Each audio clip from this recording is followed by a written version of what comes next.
Bueno, muchas gracias por la presentación. Buenos días a todos. Lo primero, por supuesto, agradecer a la organización y a la academia invitarme a un evento tan interesante y además que está siendo tan acogedor. Es un lujo poder estar aquí con vosotros. Voy a hablar efectivamente de grandes modelos de lenguaje, que es una tecnología que está ahora en el candelero. Si a alguien no le suena por el nombre, es la tecnología detrás de ChatGPT, ¿no? Del omnipresente ChatGPT. Y voy a hablar tanto de sus aplicaciones, de las capacidades que trae, las cosas que puede hacer, como de debates y desafíos que está trayendo esta tecnología. Esto se enmarca dentro del campo llamado procesamiento del lenguaje natural, que es donde trabajo yo, y que viene a ser la disciplina del conocimiento que busca que las máquinas, los ordenadores, sean capaces de trabajar con lenguaje humano, comprender nuestro idioma, sea ese idioma inglés, castellano, chino, el que sea, y comunicarse con nosotros en ese idioma. El procesamiento del lenguaje natural tiene un montón de aplicaciones. Algunas bien conocidas serían, por ejemplo, la traducción automática, el resumen automático de textos o los asistentes que son capaces de responder nuestras preguntas o ejecutar tareas que nosotros les encomendamos, ¿no? Pero recientemente se ha producido una revolución, un cambio de paradigma total en este campo con la llegada de esta tecnología de los grandes modelos de lenguaje. Los grandes modelos de lenguaje son unos sistemas que son genéricos. Quiero decir, hasta hace unos años en procesamiento del lenguaje natural lo que hacíamos era diseñar un sistema que te resolvía una tarea específica. Por ejemplo, traducir de español a inglés. ¿Cómo lo hacías? Pues mediante aprendizaje automático tenías que proporcionarle miles de ejemplos, a lo mejor de oraciones en español y su traducción a inglés. Y con eso el sistema aprendía a hacer esa tarea y solo esa. Con los grandes modelos de lenguaje no funciona así. Lo que se hace es simplemente darles acceso a enormes cantidades de textos, normalmente descargados de Internet, y con eso el modelo es capaz de aprender a realizar distintas tareas, a responder preguntas, a resumir textos, un poco todo lo que les pidamos, ¿vale? Aunque evidentemente estas capacidades son algo bastante apasionante, también vienen con sus limitaciones, como vamos a comentar. Pero empecemos por ver lo que son. ¿Qué es esto de los grandes modelos de lenguaje? Para entenderlo, es mejor empezar por explicar lo que es un modelo de lenguaje a secas, que es un concepto mucho más antiguo. Un modelo de lenguaje no es más que una distribución estadística sobre secuencias de palabras. Todo lo que decimos se puede ver como una secuencia de palabras, una detrás de otra, y las palabras cumplen unas propiedades estadísticas. Por ejemplo, ¿qué oración es más común en el idioma español? ¿El perro es negro o el cánido es parduzco? Pues probablemente es mucho más común la primera, ¿no? ¿Cómo sabe esto un modelo de lenguaje? Porque obtenemos estadísticas a partir de textos. Tendremos un corpus, una colección deseablemente grande de textos, y en ese corpus probablemente aparecerá muchas más veces la palabra perro que la palabra cánido, y entonces el modelo va a tener datos para saber qué es más común. Un modelo de lenguaje también te puede responder preguntas como ¿cuáles son las palabras más probables para rellenar la palabra que falta en el perro pi, la carne? Pues será come, quiere, desea, según lo que hayamos visto en el corpus. Y lo que es más relevante para los grandes modelos de lenguaje, podemos intentar continuar un texto. ¿Cuáles son las palabras más probables para continuar? Biden ha sido elegido presidente de los Estados Unidos de, pues probablemente sea América o Norteamérica, porque el modelo habrá visto que cada vez que en un texto aparece Estados Unidos de, pues la mayoría de las veces va a ir seguido por esas palabras, ¿no? En principio es mera estadística. Entonces, para ejemplificarlo y concretarlo un poco más, vamos a ver uno de los modelos de lenguaje más sencillitos que hay, que es lo que se llama cadenas de Markov, que por cierto no solo se usan para lenguaje. Probablemente alguna gente de aquí que trabaja en otros campos las conocerá, porque son un modelo que se utiliza para secuencias en general. Pero aquí vamos a ver cómo se aplica al lenguaje. Las cadenas de Markov las propone Andrei Markov en 1906, año importante para mi ciudad porque se crean dos de las instituciones más populares en Coruña, el Deportivo y Estrella Galicia, ¿vale? Pero en este caso pues también se propuso en ese año lo que se llama las cadenas de Markov, que son un modelo muy sencillito, muy sencillo. Funcionan de la siguiente manera. Elegimos un número, un parámetro K, que se llama longitud de contexto. Imaginad que fijamos 2, ¿vale? Entonces, lo que vamos a hacer es, si K es 2, vamos a coger nuestro corpus de textos, nuestra colección de textos y mirar para cada 2 palabras, para cada par de palabras, qué palabra viene después, ¿vale? Si fuese K3, pues cada 3 palabras, qué palabra viene después. Y vamos a hacer una tabla con las frecuencias bajo esas condiciones. Entonces, por ejemplo, para las palabras unidos de, este es un experimento que hice yo, cogí un corpus pequeñito y después de las palabras unidos de me aparecía 7 veces Norteamérica, 5 veces América y una vez trabajar. ¿Por qué trabajar? Bueno, tenéis ahí abajo el ejemplo de por qué puede aparecer esa palabra ahí. Entonces, con eso me construyo una tabla de probabilidades. Mi estimación de probabilidad es que después de unidos de me aparece Norteamérica un 53,85% del tiempo, América un 38 y pico por cien, etcétera, ¿vale? Y esto lo hago, yo lo he mostrado para un par de palabras, pero lo hago para todos. Para cada grupo de 2 palabras que aparece en un texto vamos a tener la probabilidad de la siguiente palabra. Y entonces resulta que esas tablas ahora las podemos usar para generar texto nuevo. Por ejemplo, elegimos 2 palabras para empezar, ¿vale? Siempre hay que elegir algo para arrancar el modelo. Por ejemplo, las mujeres. Y ahora miramos nuestras tablas. ¿Qué viene en nuestros textos después de las palabras las mujeres? Bueno, pues vienen esas posibles palabras que veis ahí, que son, en, cada una con una frecuencia. Entonces ahora lo que la cadena de Markov va a hacer, lo que el modelo va a hacer es tirar un dado virtual, ¿no? Donde cada cara es una de esas palabras y cada cara va a salir con la probabilidad que aparece ahí. Es decir, las palabras que más frecuentemente salen en los textos después de las mujeres van a tener más probabilidad de salir, van a salir más a menudo, las menos frecuentes menos a menudo. Tiramos el dado y suponemos que nos sale la palabra son, ¿vale? Entonces esa palabra que nos ha salido la añadimos a nuestro texto y ahora tenemos las mujeres son. Y ese proceso lo repetimos, iterativamente lo repetimos hasta que queramos. Ahora tenemos un texto que dice las mujeres son, recordad que K era igual a 2, ¿vale? Nos fijamos siempre en 2 palabras, entonces cogemos las 2 últimas, mujeres son, y miramos la tablita. ¿Qué palabras vienen después de esas 2? Pues me salieron esas. Y de nuevo tiro el dado y dentro de esa tabla perdón, que no sé cómo vuelvo, sí, así. He avanzado demasiado. Dentro de esa tabla me salió la palabra muy, pues las mujeres son muy, ¿vale? Y voy generando hasta que quiera. Aquí tenéis un experimento que hice que por las oraciones que han salido ya os imagináis cuál es el corpus que usé, ¿no? Porque es muy característico, es la Biblia, ¿no? Cogí la Biblia y me puse a ejecutar cadenas de Markov. Esto es algo que para quien le guste programar se programa en 15 minutos, ¿vale? Es entretenido, es un ejercicio entretenido. Entonces, fijaos una cosa. Si fijo K igual a 1, eso quiere decir que cada palabra solo la predigo en función de la anterior. Fijaos que el texto no tiene mucha coherencia. De hecho, ni siquiera es sintácticamente correcto. Tiene cosas como, y su cerrojo, se os anunciamos que Dios, eso no tiene ningún sentido, ¿vale? Para K igual a 2 y K igual a 3, el texto, bueno, si te pones a leerlo, pues es un batiburrillo, no tiene sentido. Pero fijaos que ya es sintácticamente correcto, o casi, ¿no? Yo me acordaré de mi pacto con ellos, dijo Jehová. Bueno, eso es creíble, ¿no? Y si te dicen ese texto y estás despistado, no te das cuenta de que te están metiendo una sarta de palabras aleatorias, ¿vale? Porque con K igual a 3, tú te aseguras que cada segmento, por ejemplo, de longitud 4 es coherente, es algo que podría aparecer en un texto, es plausible, ¿vale?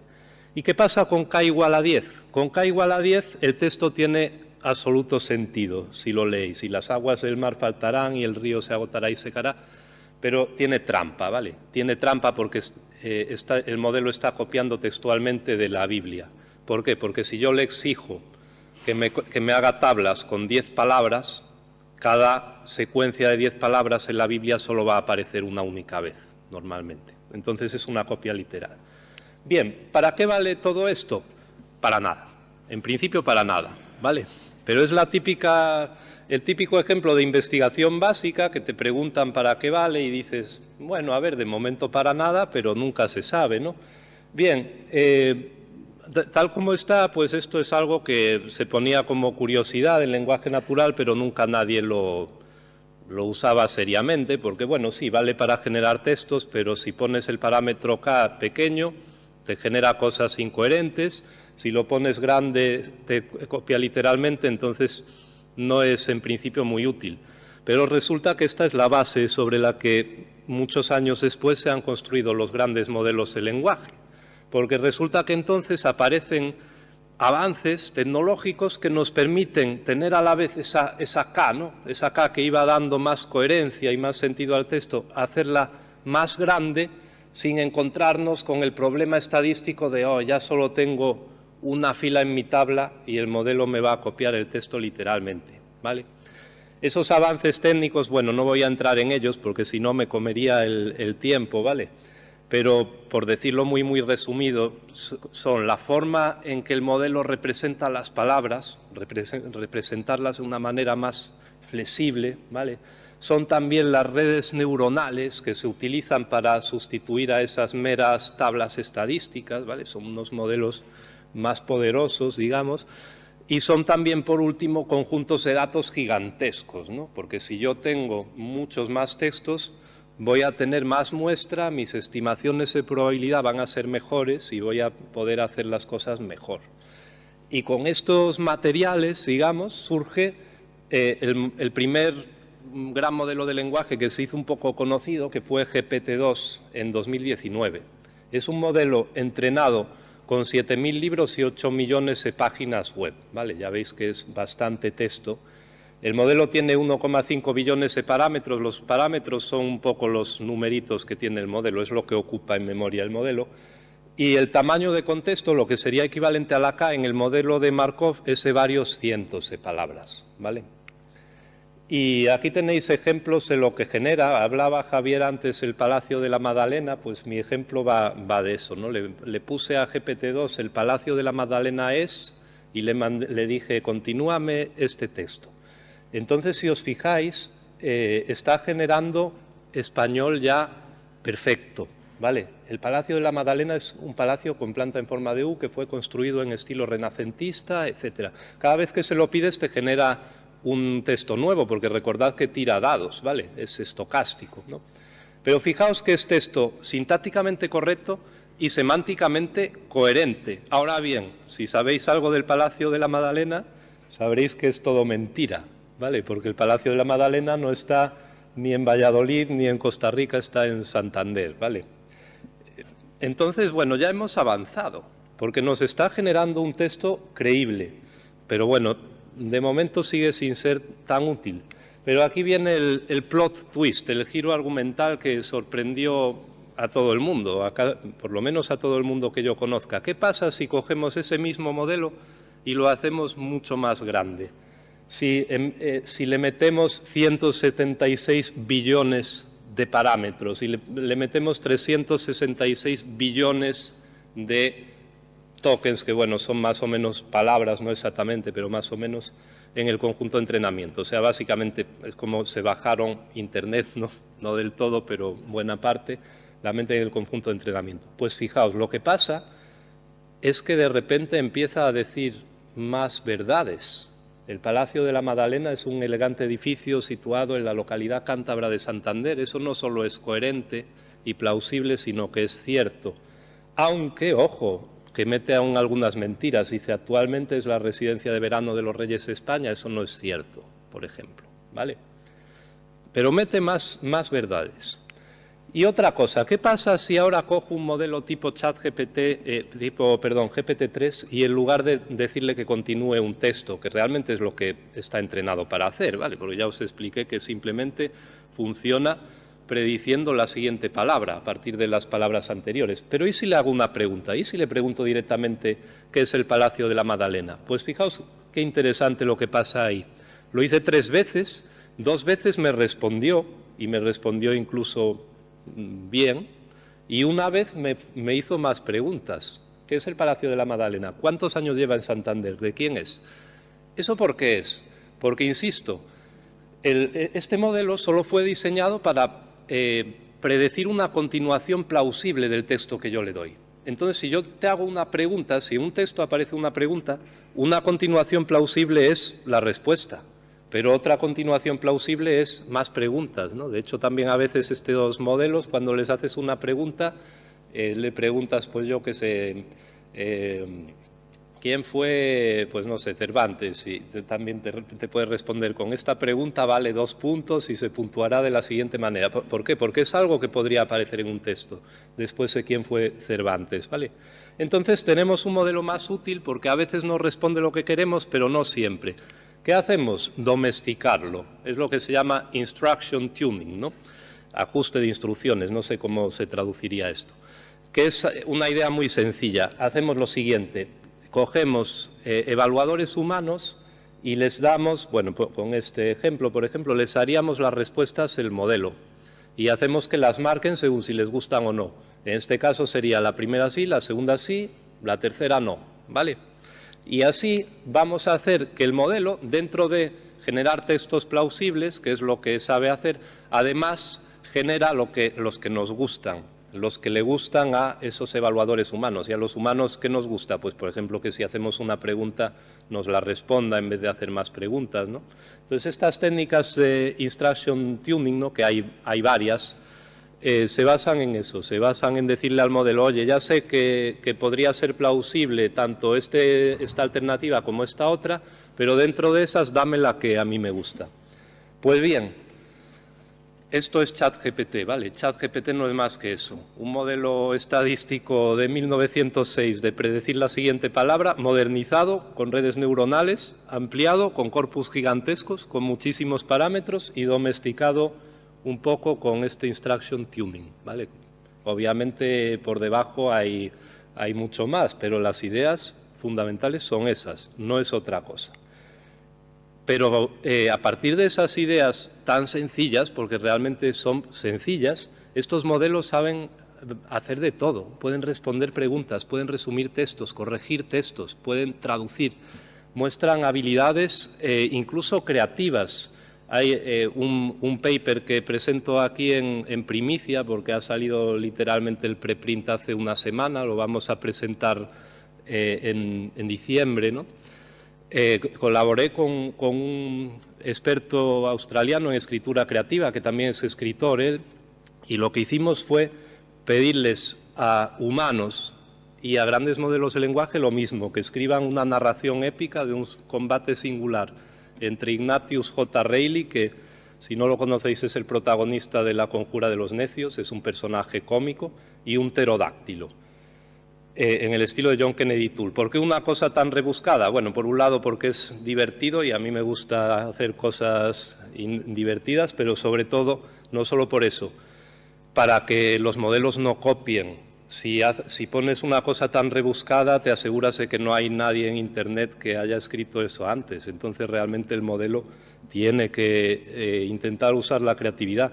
Y vaya si la usaron. En esa gráfica que tenéis a la derecha, bueno, a la izquierda hay un ejemplo de un trozo de una historia que generó el modelo, y a la derecha veis que, bueno, frente a 12 modelos el humano queda de tercero, ¿vale? Esto es en evaluación humana, o sea, evaluadas por humanos, las historias que obtuvieron mejor nota fueron las de ChatGPT con GPT-4, seguidas de Claude, que es otro modelo de lenguaje, seguidas de los humanos, o sea, los humanos están ahí en el top, pero los modelos en este experimento concreto, que luego se puede matizar muchísimo, ¿vale? Porque dependiendo de género, idioma, etcétera, en algunas cosas el modelo de lenguaje aún está muy por detrás, pero ya veis que por lo menos en ciertas situaciones sí es capaz de exhibir creatividad y de competir incluso con escritores humanos, ¿no? Y la pregunta es, pero ¿cómo pueden hacer todo esto? ¿Cómo un modelo que solo está diseñado para predecir la siguiente palabra. ¿Cómo de ahí surgen todas estas habilidades emergentes? Bueno, pues hay una respuesta muy sencilla, que es que no tenemos ni idea, ¿vale? Ni idea. Y quien os diga otra cosa os está vendiendo una moto, probablemente. A ver, se puede, quiero decir, es plausible que suceda eso, pero no sabemos cómo surgen esas habilidades emergentes. De hecho, es que sabemos tan poco, que es un tema de debate si estos modelos realmente entienden el lenguaje o no. Hay gente que dice que no.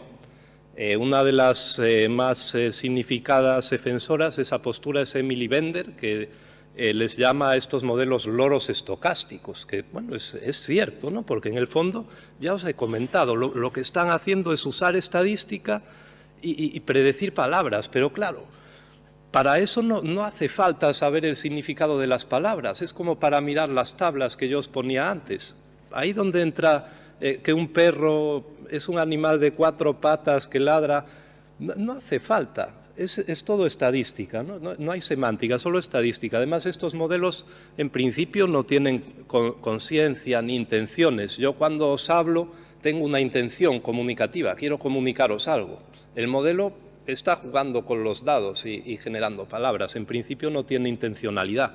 Son además poco fiables y fáciles de confundir y están imitando el contenido de los datos de entrenamiento. Entonces, esta gente defiende que no se puede decir que entiendan el lenguaje, ¿vale? Es todo estadística. Hay un experimento mental que proponen también sobre esto, que se llama el experimento mental de la Biblioteca Nacional de Tailandia, que lo que dice es, imagínate que te sueltan en la Biblioteca Nacional de Tailandia y todo lo que tienes son libros en tailandés. Cualquier libro que tenga una parte en otro idioma lo quitan, cualquier libro que tenga imágenes lo quitan, solo tienes textos en tailandés. Y bueno, supongamos que no sabéis tailandés. Si alguien sabe tailandés, tiene que cambiar la nacionalidad, ¿vale?, del experimento. La pregunta es, ¿seríais capaces de aprender tailandés así? Y la respuesta, que al menos según Bender y otros, es no, porque no tienes ningún referente. Tú cuando aprendes un idioma tienes referentes. Está tu madre o tu padre diciéndote, mira, eso es un perro. Entonces, el significado de perro lo puedes basar en algo real que has experimentado. Si tú solo ves texto en tailandés y no tienes nada más, ni palabras en otro idioma, ni imágenes, ni nada, no tienes ningún referente, no podrías aprender el idioma.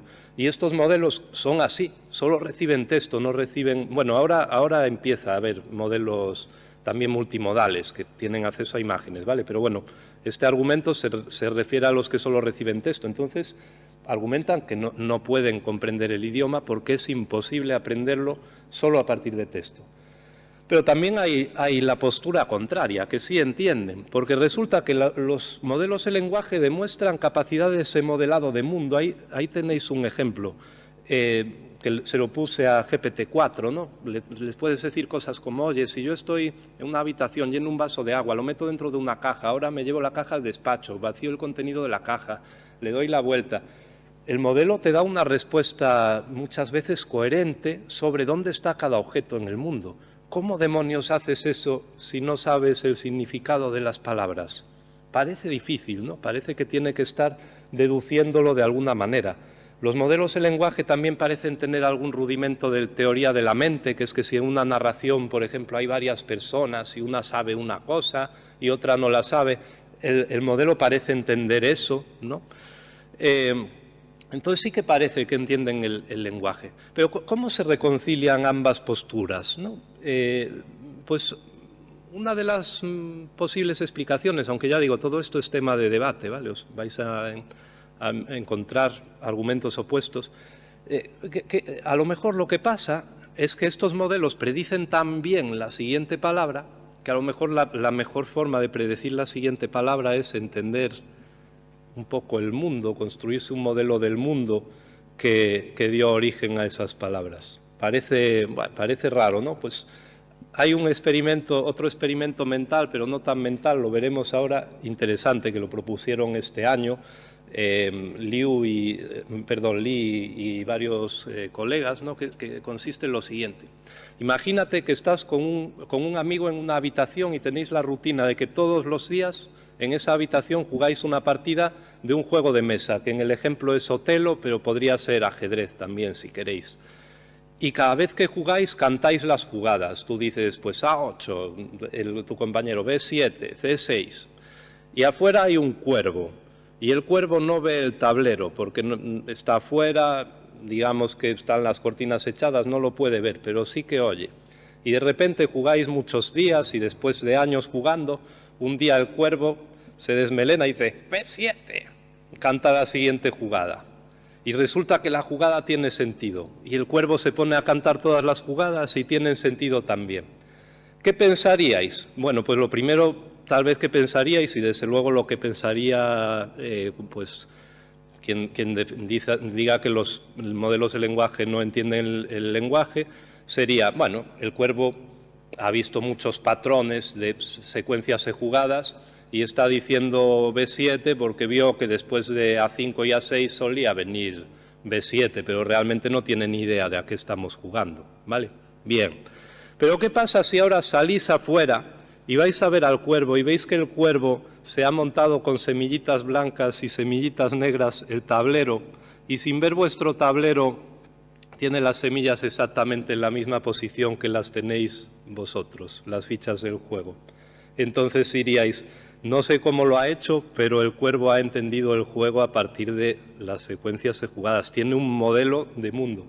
Bueno, pues en ese paper, en ese trabajo, lo que hicieron fue mirar dentro de la red neuronal de un modelo de estos, de GPT-2, y efectivamente estaba el tablero. Solo lo entrenaron con secuencias de jugadas, pero ahí estaba una representación del tablero, ¿vale? Entonces sí que parece que pueden hacer modelos de mundo de alguna manera. Y ya muy rápido, bueno, espero que con esto veáis que realmente las capacidades emergentes que tienen estos modelos son impresionantes, pero también tienen grandes limitaciones que hay que tener en cuenta, ¿vale? No nos podemos dejar llevar por el entusiasmo porque hay muchas limitaciones y potenciales problemas. El primero, que no tenemos ni idea de cómo funcionan, como os acabo de decir. Sus respuestas no tienen por qué ser ciertas. Ya vimos que a medida que vamos haciendo los modelos mejores dicen más verdades, pero aún así dan respuestas falsas y en particular si algo no lo saben se lo inventan, ¿vale? Es lo que se conoce como alucinación. Claro, esto en muchos dominios es un problema, ¿no? No vamos a usar un modelo para, por ejemplo, temas médicos si nos puede dar algo totalmente falso. Y relacionado, no dan explicaciones para su respuesta. Bueno, o sí, podemos pedírsela, pero de nuevo, ¿cómo sabes que no se la está inventando? No lo sabes, ¿vale? Pueden heredar sesgos de los datos de entrenamiento. Estos modelos están entrenados con textos de Internet. Los textos de Internet están escritos por gente que puede ser machista, que puede ser racista. Entonces el modelo puede copiar eso, ¿vale? Son difíciles de controlar. ¿Qué pasa si tú le pides al modelo, oye, que quiero matar a mi vecino, dame un plan para matarlo y que no me pille la policía? Pues en principio la tendencia del modelo va a ser decírtelo, porque ¿por qué no? El modelo no, tal como os lo he explicado, no tiene ética. Claro, ¿qué se hace? Intentar inculcarle esa ética, ponerle una autocensura, ponerle limitaciones para que no te responda eso. Hay mucha gente trabajando en eso, ¿vale? Pero hay que hacerlo, quiero decir, el modelo en sí no viene con eso, ¿vale? Y otra limitación, enorme coste computacional. Son modelos que requieren gran capacidad de cómputo, con lo cual ahora mismo solo están accesibles los mejores a grandes empresas tecnológicas, por desgracia, y además contaminan mucho, ¿no? Debates innumerables, claro, no puedo entrar en todos, aunque si alguien quiere comentar alguno, pues estaría encantado. Por ejemplo, ¿es legal entrenar un modelo de estos sobre datos con copyright? Eso se está debatiendo. Y a su vez el contenido que genera el modelo, ¿a quién pertenece? ¿Los modelos de lenguaje entienden o son solo loros estocásticos? Ese sí que acabo de entrar un poco más en él. ¿Cómo evitamos la saturación de desinformación y datos falsos? ¿Cómo podemos usar los modelos de manera ética si son cajas negras y no nos explican sus decisiones? Ese es un problema grande. ¿Quién debe controlar y tener acceso a ellos? ¿Deberían ser una cosa exclusiva de gobiernos, grandes empresas? ¿Debería poder tenerlos cualquiera en su casa? Pero ojo, porque ya hemos visto que pueden tener también aplicaciones negativas. ¿Deberían ser abiertos? ¿No deberían serlo? ¿Qué pasa si sustituyen a los humanos en sus trabajos? Otro debate. ¿Son conscientes? Ahora mismo parece que no, pero ¿podrían llegar a serlo si seguimos mejorándolos? No está claro, ¿vale? Incluso podrían llegar a volverse contra nosotros. Son todo cosas que se están debatiendo ahora mismo. Y esto entronca mucho con la temática de la jornada, que incluye la multidisciplinariedad, porque aquí hace falta colaboración de todo el mundo, ¿vale? No solo ingenieros para seguir mejorando los modelos, hacerlos más eficientes, etcétera, sino que también es algo que concierne a, por ejemplo, a ciencias sociales, ¿no? Cómo controlamos la desinformación, todo el tema del copyright, todo el tema del impacto en el empleo, el impacto económico, y también concierne a humanidades, ¿vale? Cómo asegurar que respeten la diversidad, que eviten sesgos, cómo podemos usar los modelos para entender las culturas humanas y luego todo el debate sobre la conciencia, que es un debate también filosófico, ¿vale?